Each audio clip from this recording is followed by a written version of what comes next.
You're listening to the Black Eagles podcast. Ahmet Dursun Sergen aldı. Sergen Bülent yan yana.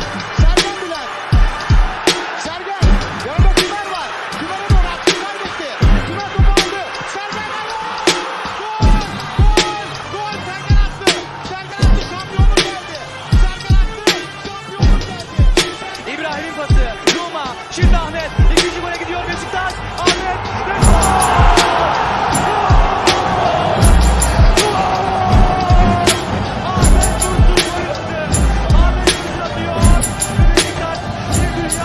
Welcome back, everybody. Episode 204. Man, we've been doing this for a long time. Of the Black Eagles podcast. And I am your host, Sinan Schwarting, live from New York City in some unseasonably warm weather. It's like the spring again. And there's no metaphor in that. Beşiktaş sucks lately. Maybe it's foretelling. Maybe we're gonna crush Dortmund tomorrow and finally get some points in Europe. I just jinxed it. Knock on wood. Today the weather does not align with Beşiktaş's performance, which I suppose is a spoiler. But come on now. Apologies for the late episode this week. I guess I could make the argument I was waiting for all the results to come in, the final match day, or the final matches of this match day. The final matches of this week of match days for the Super League just came to an end. And it is relevant, you know, Konya just played, who is up ahead of us. A number of teams are up ahead of us, though. But to be 100% honest, I'm a little under the weather. My other podcast was even later, if you'll believe it. So... you know, don't feel bad, folks. But yeah, let's dig into what was an interesting match against Kasımpaşa. Sergen Yalçın was not let go of leading into this match, which might have been a surprise for some, to be honest. Certainly, there were a lot of people calling for it. I've said my piece on it. You know, operation is in effect as of right now. I don't care if he goes. I don't think we're going to find the solution for the rest of this season anyway. Unless there's some brilliant, just masterstroke of luck. But, you know, you can't really count on that. You certainly can't plan for it. So let's not stress too much about the rest of this season, which is weird for me to say, given that I do a podcast about Beşiktaş. But, you know, I mean, it is what it is. This seems like a throwaway season at this point. We'll go into why at the end of the match. We talk about standings and whatnot, but let's talk about this match a little bit. So, lineups in goal for Beşiktaş. Or, you know what, let's back up a moment, shall we? Before we dig into the lineups, let's talk briefly about our history with Kasımpaşa. I mentioned previously that in our last 20 matches, we had won 12, they had won 5, and we had drawn 3, which is, something that should have benefited us, you would imagine. But in their last few matches, and I hadn't covered a Turkish Cup match they had, which, you know, it can do something for one's morale, I guess. But, you know, going into this match, they had beaten Yeni Malatyaspor on October 30th, 5 matches ago, and that was their last win. And then they lost to Gaziantep, lost to Fatih Karagümrük. They managed to draw Adana Demirspor, which is, you know, on the road no less, which is no small feat. And then they came up against Kestelspor. I couldn't tell you what league they're in or anything like that. I'm not trying to do research on Kasımpaşa. Anyway, they won 5-0, and that was right coming into our match. So, obviously a bit of a morale booster, poorly timed for us, which can be no surprise to anyone. Everything seems poorly timed for us these days. But anyway, so that's like the foundation for what was coming into this match. Let's talk lineups. Ersin Destanoğlu in goal. Domagoj Vida next to Wellington back into the lineup. Interestingly, Montero was not included in the match squad. I don't know what the deal was with that. Perhaps he's injured, something of that sort. Who knows? Valentin Rosier on the right side of the defense. Ridvan Yilmaz on the left. So Some good news, I think, for anyone who supports the academy. Midfield, Joseph de Souza behind Atiba Hutchinson and John Bozdoğan. And then up front, we had Kyle Larin on the left, Rashid Ghezal on the right, and Michy Batshuayi up front. Back into the lineup for him. So, no real shock there. I mean, obviously, John Bozdoğan coming in is a nice surprise. Seeing Ridvan reinserted on the lineup, also a nice surprise. As far as up front, Kyle Larin starting on the left side, perhaps a bit of a surprise given Nkudu's inclusion of late, but not a huge one, I don't think. It's not one that anyone would be too upset about, I don't think. Just given, Kyle Larin's productivity to some extent. Anyway, I don't want to give anything away. This is a bit of a spoiler involving this later, so we should get used to seeing Kyle Larin up there. Anyhow, let's talk about this match. As far as their lineup goes, Harun Tekin in goal, Jeffrey Bruma, the 30-year-old Dutchman, next to Ryan Donk, the 35-year-old Suriname. Actually, he's from Suriname, but I thought he was Dutch. He's affiliated to Netherlands, as is, I believe, Suriname. Anyway, Sakib Aytaç, left back, not young, 30 also. Florent Hader Gionaj Kosovan, 27-year-old right back. The center of their midfield would be Dojan Haspolat, 21-year-old Dutch Turk. Next to Haris Hayradinovic, 27-year-old Bosnian. Valentin Aserik, 29-year-old French, as their left winger. Yusuf Erdoğan, a name many will recognize who follows the Turkish league, was their right wing, 29-year-old Turk. Up front, they'd play Nikolai Jorgensen, 30-year-old Danish forward, next to 25-year-old Umut Bozok. So 2 forwards against us, which is perhaps a bit surprising on their end. But,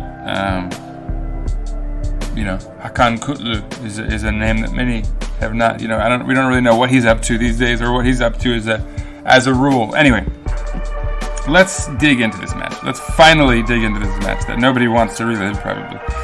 7th minute, Rashid Ghezal with a really A-plus cross from deep, finding Kyle Larin's head. He sort of loops it way up in the air instead of down into his own pad. And in trying to hold off the defender behind him so he can get a shot off, he sort of forgets to take a shot. I think he could have easily scored, but instead, Harun gets it. But that doesn't really matter that much, because in the 11th minute, /12th, John Bozdoğan, unassisted because the defender seems to sort of nick it off him, but he fights the defender off, gets it back, and sends in a shot from outside the box. Just sublime, left-footed, which won't surprise no one because he's perhaps over-reliant on his left foot. But yeah, the 20-year-old German Turk, John Bozdoğan, with just a sublime wonder strike. And bam, Beşiktaş is up ahead. And that's a debut goal for the young man. But so, we wouldn't be done.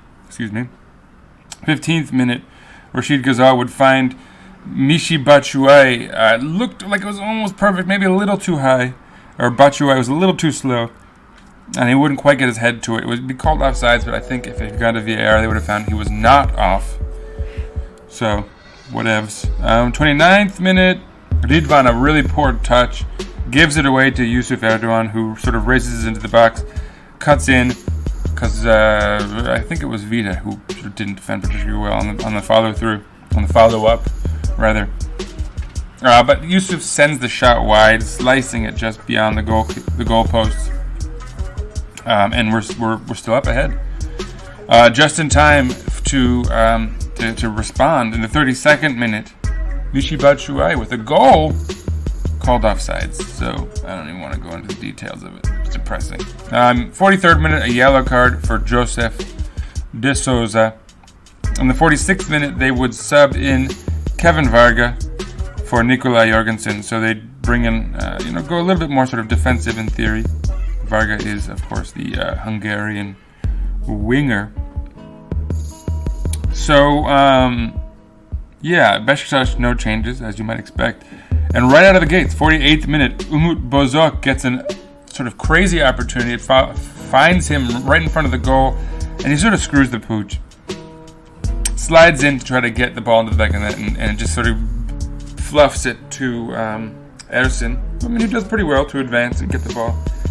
Beşiktaş responds kind of well, a few chances, kind of.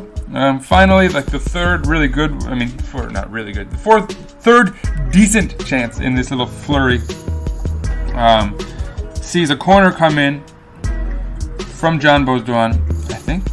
Or no, maybe it was Rashid Ghezal. Whatever, it doesn't really matter. Point being, Harun Tekin punches it out, and it hits very definitively a Kasımpaşa defender on the hand. Now, I didn't get a very good angle on it, I'm not going to lie, because nobody even seemed to notice it or pay attention to it. But I'm pretty sure his arm was out of position too. And that he sort of punches it down, accidentally, no doubt, but nonetheless, like a handball in the box. That, whatever. And in the end, Wellington gets it off of the handball, sort of takes a shot, has it saved off of the line by Florent Hadergionaj. And they live to tell the tale, I suppose you could say. 66th minute, we see Kyle Aaron given a yellow card. Maybe he was complaining about that. 67th minute, he's subbed off for Georges Cavin and Kudu. 76th minute, they bring in Evren Eren Elmalı for Sakib Aytaç. Which is interesting. I thought he'd been playing fairly well for them. At least he was really annoying. I wanted to put him on the hit list, but whatever. Doesn't matter though. 76th minute, that they make their sub. We sub Rashid Ghezal off for Mehmet Topal, which, I can't think of a more confounding substitution. That was a very bizarre one. Rashid Ghezal was probably having one of the better games of the season for himself, personally. They then also subbed Tarkan Serbest in for Doğucan Haspolat.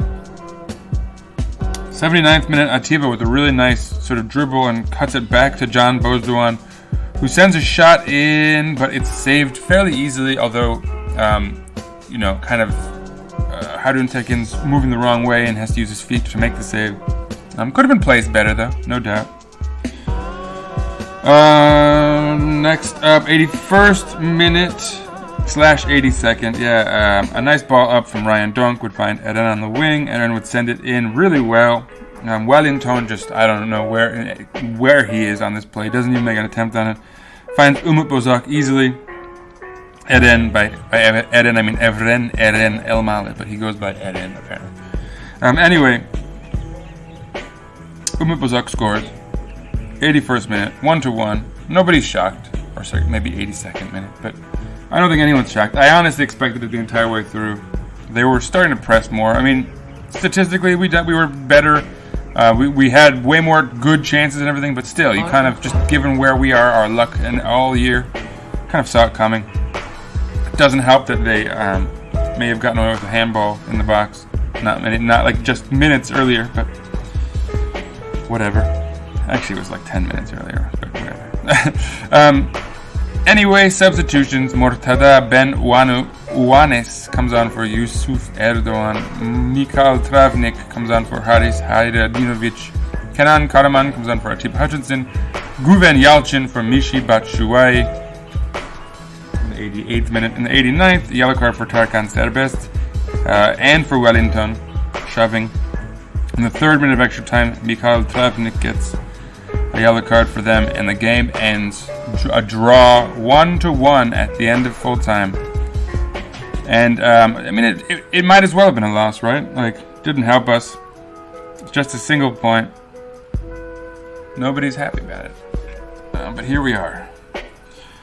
Let's dig into the stats real briefly. We had 55% of the ball to their 45, 14 shots to their 8, 6 on target to their 4, so quite inefficient. Why not, right? Another sour note to highlight this match. We had 3 big chances to their 2. The game ended 1-1, as you may or may not recall. Accurate passes 424 by us to their 316. We completed them an 83% rate to their 77% rate. They were pretty good, though. We kind of played our game and still didn't get the result. It is what it was. Kind of I don't know. It just felt like what was coming the whole way through. You knew we were going to be disappointed somehow, which sounds terrible, but I mean, I think most of you would agree. Individual stats: the highest rated player. So Florent Hadergionaj and Can Bozdoğan were tied at the top for highest rated player. Next up in line, Rachid Ghezal. Then Umut Bozok, goal scorer for them.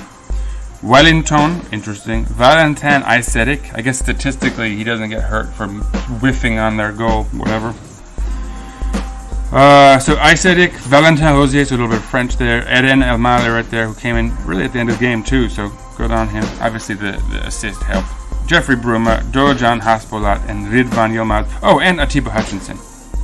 And so those are the good to the best from the very top, the best to like good, high rated, above 7. For the kind of above average, you had Harun Tekin, Joseph de Souza, Ryan Donk, Kyle Larin, Georges Cavin Nkoudou, who, by the way, would be injured in this match. It looked bad, probably an ACL thing. He might be done for the year. No one should expect to see him play for quite some time. He went off and it looked really bad. He was on crutches leaving the stadium and a boot, the whole 9 yards. And then Domagoj Vida, Sakib Aytac, Nikolai Jorgensen, and Mehmet Topal just sort of toe the line of being above average. But yeah, I mean, look, man of the match has to be Can Bozdoğan. He looked exciting. He scored a fantastic goal. He had a number of opportunities. He's obviously way over dependent on his left foot. And I don't think we need to hype him up as like the next best, the next great thing, the Turkish Messi or whatever the heck people tend to do. Because that's just unrealistic. It's going to put pressure on him. And like realistically, he's clearly got limitations. Like, for example, no right foot. But certainly he had a great match even. He created a chance. He had a goal. 4 shots, 14 accurate passes, only had a 70% rate, but he was in very advancing positions, so you can be kind of pleased with it. He missed a big chance, no doubt about that, but he only had 1 shot off target out of 4, 3 of them on, 43 touches, so very active, 1 for 1 on long ball, 1 for 3 on long balls, but 1 key pass. He won 7 of 13 duels. Not bad. Only 2 recoveries, so he didn't come back a ton, but he wasn't supposed to. He had Joseph back there, kind of fulfilling his role pretty well for much of this one. Certainly the first half. So he was doing what he was supposed to, and he was doing it very well. So I don't have any problem giving him man of the match. I mean, shouts to Rachid Ghezal, who I think had perhaps one of his best matches of the season, and was robbed by just the usual poor finishing by Beşiktaş. And bad luck and poor timing and all the other things that go into it. But at the end of the day, it wasn't a terrible outing for Beşiktaş, if we're going to be honest. We got to be able to score goals. This is really the impotence up front is becoming a kind of consistent problem at this point. And we knew, we hoped Kenan Karaman would be good enough to be a backup striker. He clearly has not been good enough. And Michy Batshuayi has lacked a bit, in terms of the final output. He almost got off to a good start, but it all sort of fell apart. I mean, but you can't even really put it on him. I think everyone is playing poorly. He doesn't stand out as being like a poor performer per se. He's just not doing enough. Much like the rest of the team, if we're going to be honest. Rachid Ghezal is coming into form just in time for nothing to happen, apparently, because nobody else seems ready to step up and lead this team to glory. And obviously the problem with Ghezal being on form is that you kind of need someone else to be at least mildly on form to put what he's serving into the back of the net. And so I don't know. I don't know what the deal is. I don't know if someone else is going to figure out what to do, if he's going to keep up this form. But Nkoudou's gone, so clearly I think we're going to need another winger in the off season. We might have to deregister Nkoudou because he probably won't. I mean, there's a good chance he won't be able to return. 6 months out, probably. If it's a bad ACL thing, we'll see. Stay tuned for more on that. But yeah, all in all, just not good. obviously. And that's it. Now, let's talk standings. Let's talk the future. Let's forget about the past. Because what good is it going to do? Now, the standings in first place. Because now that we've waited for the whole week's matches to be played, we have Trabzonspor on top with 39 points. In second place, Konyaspor with 27, tied with Fener on points, though they're ahead on goal differential. Then Hatay in fourth with 26. Başakşehir in fifth with 25. Alanya in sixth with 24. Then Galatasaray in seventh with 23 points. Then Then Fatih Karagümrük in 8th with 22. Then us in 9th with 21 points. And behind us, this is interesting, Adana Demirspor is in 10th with 20 points. And then Sivas, Giresun, and Kayseri all have 19 points.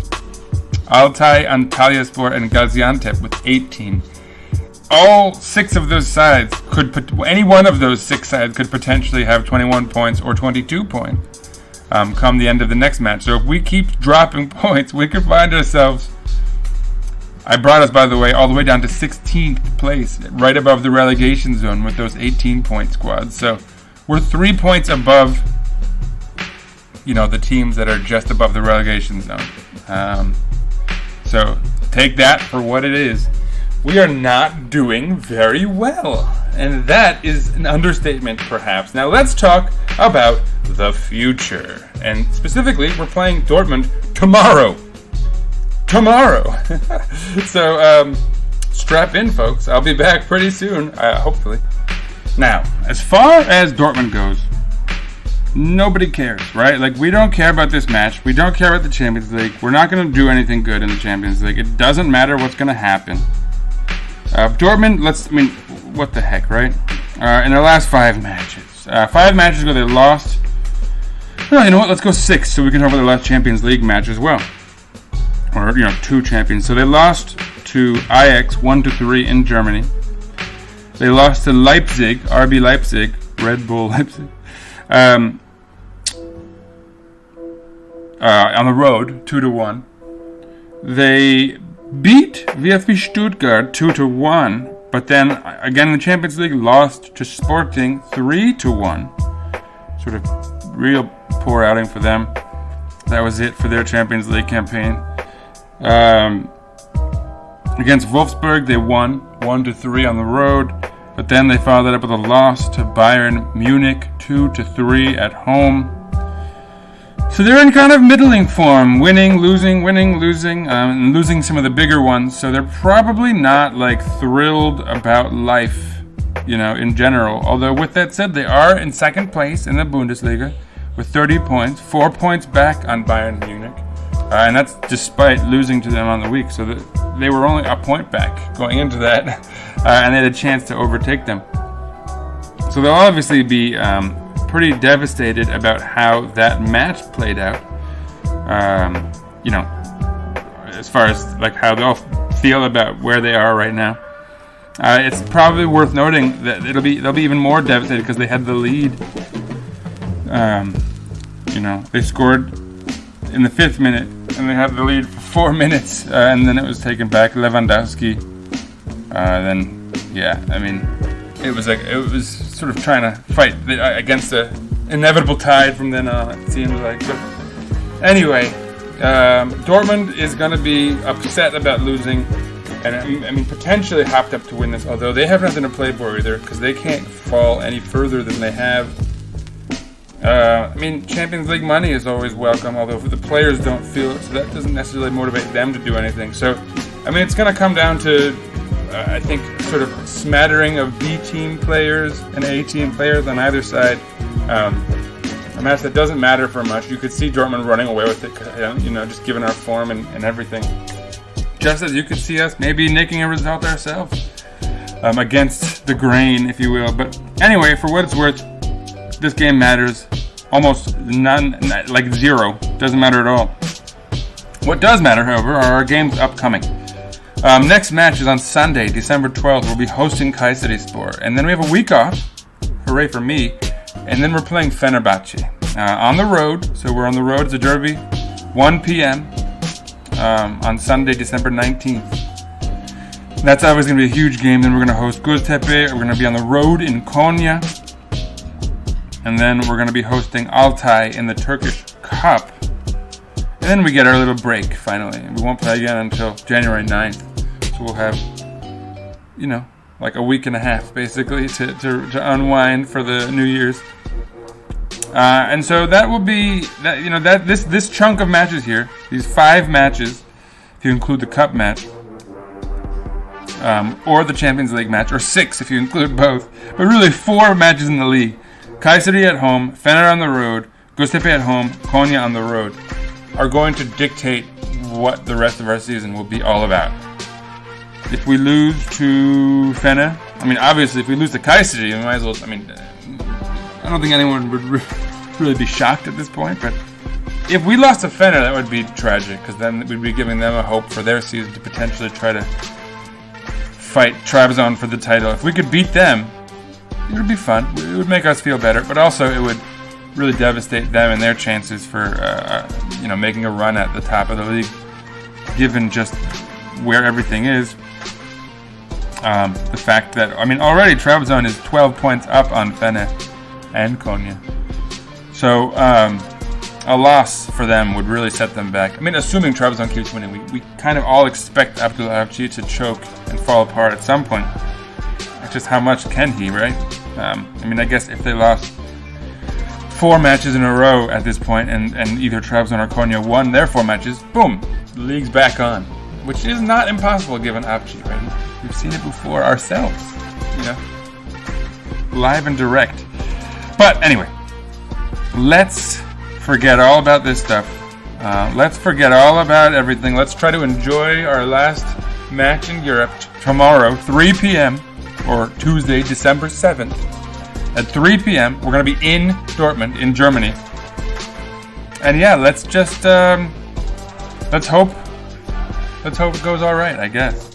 Anyway, and also remember, this coming Sunday, December 12th, we'll be hosting Kayserispor. But I'll theoretically be back before then to discuss whatever the heck happens in Dortmund. Anyway, until then, see you next time, folks. Follow us on Twitter at Eagles_podcast. Follow myself, Sinan, at Sir_writes_a lot. Check out my other podcast, by the way. Just started up. Gotten some great guests so far. Kind of more of a news podcast. Not much in the way of sports. We're just talking about sort of news events from around the world that are perhaps not getting quite the attention they deserve. Anyhow, for me, I'm signing out.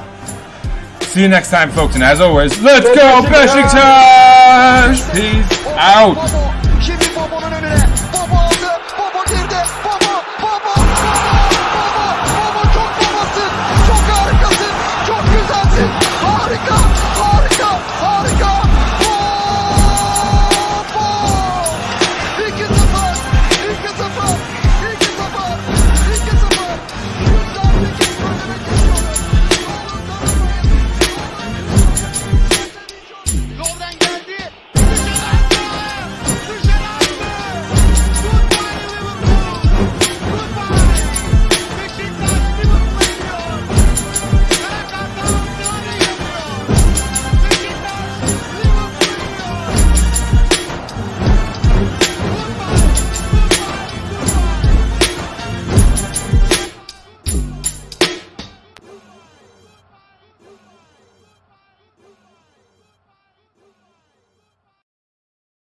Beşiktaş International hopes you enjoyed this program.